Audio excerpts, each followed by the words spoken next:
Police और CTD के मुश्तरका operation के दौरान 3 दहशतगर्द हलाक हो गए। पेशावर से खबर आती है। अब आ जाते हैं हम 18 दिसंबर पर। सिक्योरिटी फोर्सेस की कार्रवाइयां, कलअदम टीटीपी रहनुमा के साथी समेत 3 दहशतगर्द हलाक। 17 दिसंबर की खबर सुन ले।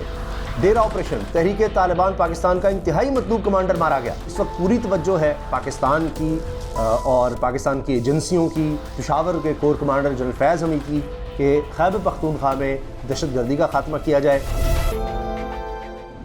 बिस्मिल्लाहिर्रहमानिर्रहीम, अस्सलाम वालेकुम।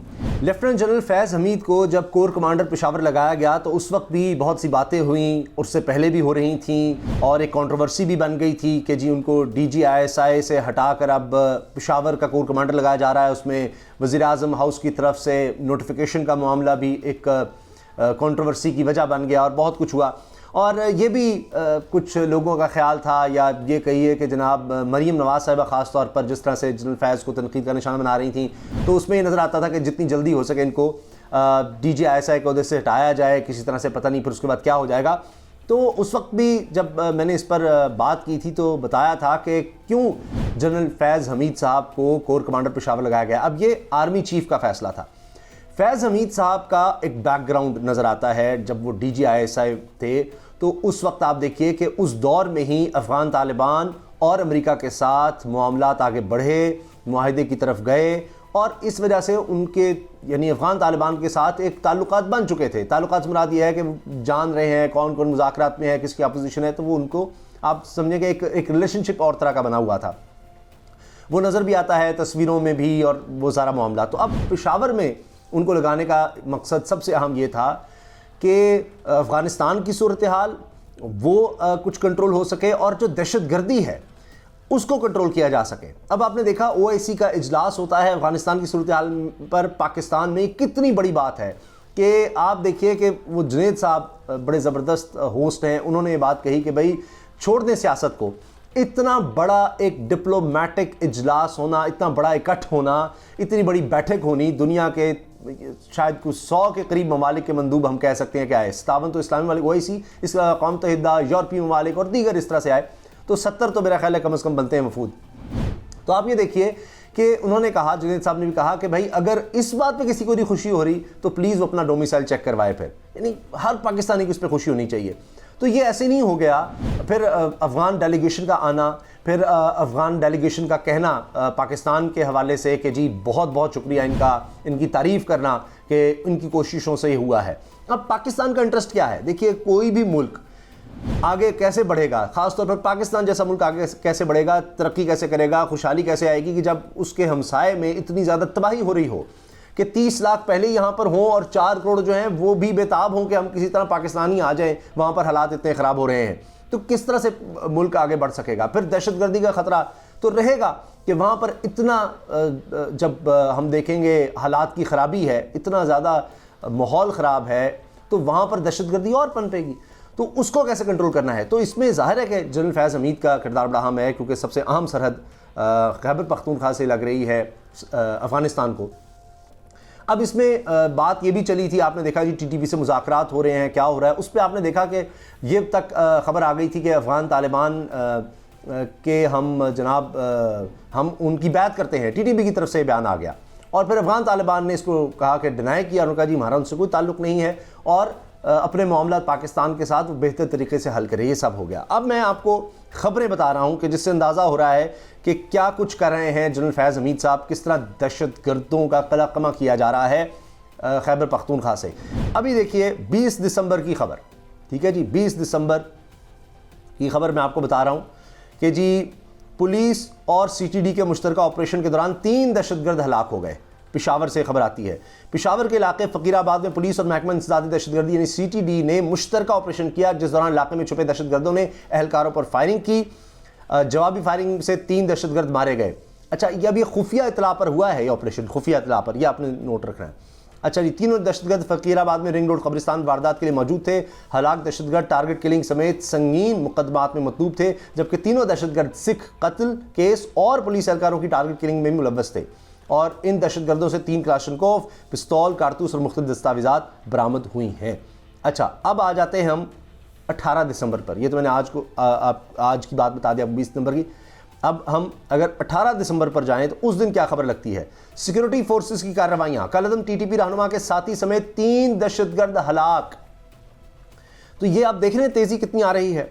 सिक्योरिटी फोर्सेस ने खैबर पख्तूनख्वा के इलाके में, मुख्तलिफ इलाकों में बल्कि 2 अलग अलग कार्रवाइयों के दौरान कलअदम तहरीक तालिबान पाकिस्तान के सरकर्दा रहनुमा मौलवी फ़कीर मोहम्मद के साथी समेत 3 दहशतगर्दों को हलाक कर दिया। अच्छा, ये फ़कीर मोहम्मद वही है जिस पर इसी दिन खबर आती है कि जी उस पर ड्रोन हमला किया गया, और इसके बारे में जो टीटीपी है उनकी तरफ से कहा जाता है जी ये ड्रोन हमला किया गया और उसमें ये बच गया, लेकिन कुछ लोग इसमें ज़ख्मी हुए और इसके साथ फिर इसका एक करीबी साथी मारा जाता है। यहाँ पर पाकिस्तान में ऑपरेशन किया जाता है।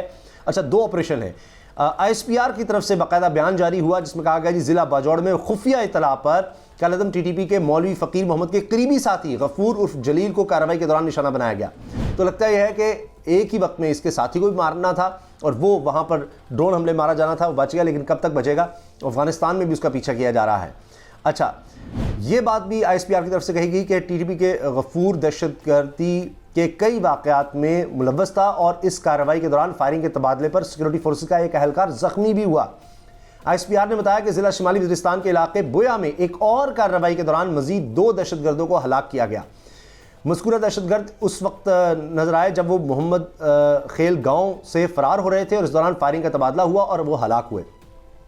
खैबर पख्तूनख्वा के जम होने वाले इजला में होने वाली कार्रवाइयों से एक रोज़ कबल ही, एक दिन पहले ही कलअदम टीटीपी के दावे के मुताबिक कहा गया था कि जी शिमाली अफगानिस्तान में इनके रहनुमा फ़कीर मोहम्मद पर मुश्तबा ड्रोन हमला किया गया जिसमें वो बच गया।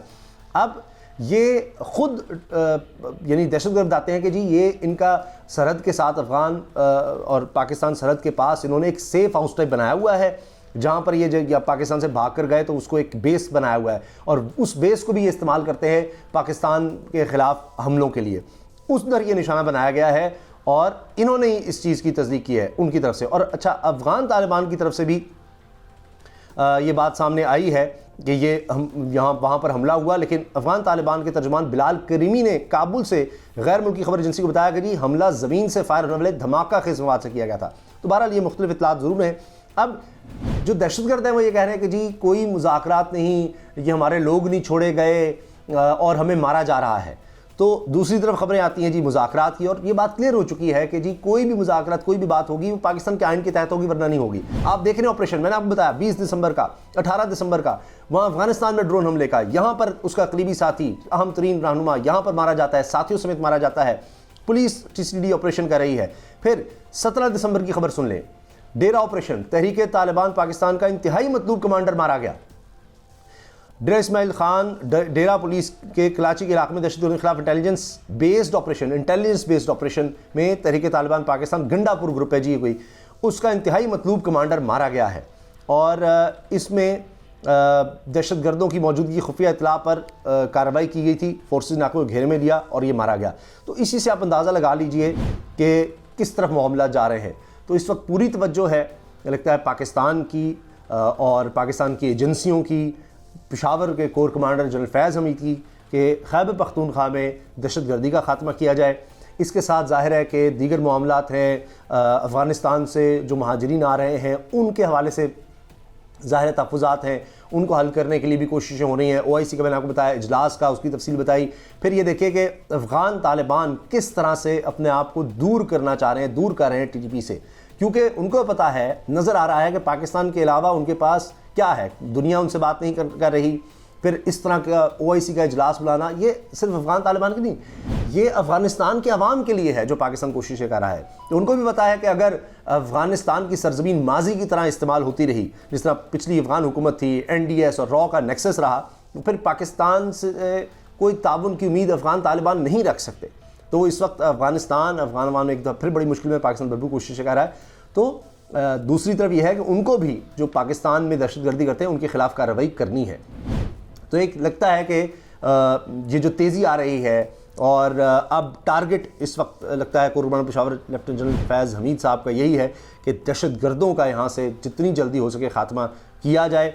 अल्हम्दुलिल्लाह अल्लाह का बड़ा फजल करम है कि पहले से बहुत ज़्यादा बेहतरी आई है, लेकिन दुश्मन अपनी चालें चलता रहता है। आपने देखा यहाँ OIC का इजलास हो रहा है, तकरीबन 57 तो OIC के मालिक हैं, इसके अलावा दीगर ममालिक के जो लोग आए हुए थे, यूरोपियन यूनियन का मैंने बताया, इसके अलावा अमेरिका के मंदूब, चीन, रूस, जापान तक, तो ये 70 के करीब वफूद बनते हैं। तो भारत ने क्या किया, वहाँ पर सेंट्रल एशियन स्टेट्स का अपना एक इजलास बुला लिया भारत में। फिर OIC के इजलास के दौरान दहशतगर्दी कार्रवाइयाँ भी हमें नज़र आती हैं। अल्लाह का शुक्र है कि वैसे तो ये इस्लामाबाद और सारा मामला बड़ा अच्छा रहा, लेकिन कोयटा में एक धमाका हुआ, फिर एक खुदकुश हमला ये भी रिपोर्ट हुआ इलेक्शंस के दौरान, ये जो बल्दियाती इलेक्शन हो रहे हैं वहाँ पर उस दौरान ये रिपोर्ट होता है। तो ये कार्रवाइयाँ दहशतगर्दी कोशिश कर रहे हैं, लेकिन अल्हम्दुलिल्लाह अल्लाह का ख़ास फजल करम है कि माजी से अगर हम मुवाजना करें तो बहुत बेहतरी आ रही है, और दूसरी तरफ ये ऑपरेशन में भी तेज़ी आ रही है। तो इंशाल्लाह ये जारी रहेंगे, और पाकिस्तान से इंशाल्लाह जल्द आप देखेंगे कि दहशतगर्दी का मुकम्मल खात्मा हो जाएगा। अभी वेस्ट इंडीज़ की टीम भी दौरा करके गई, अगरचे वो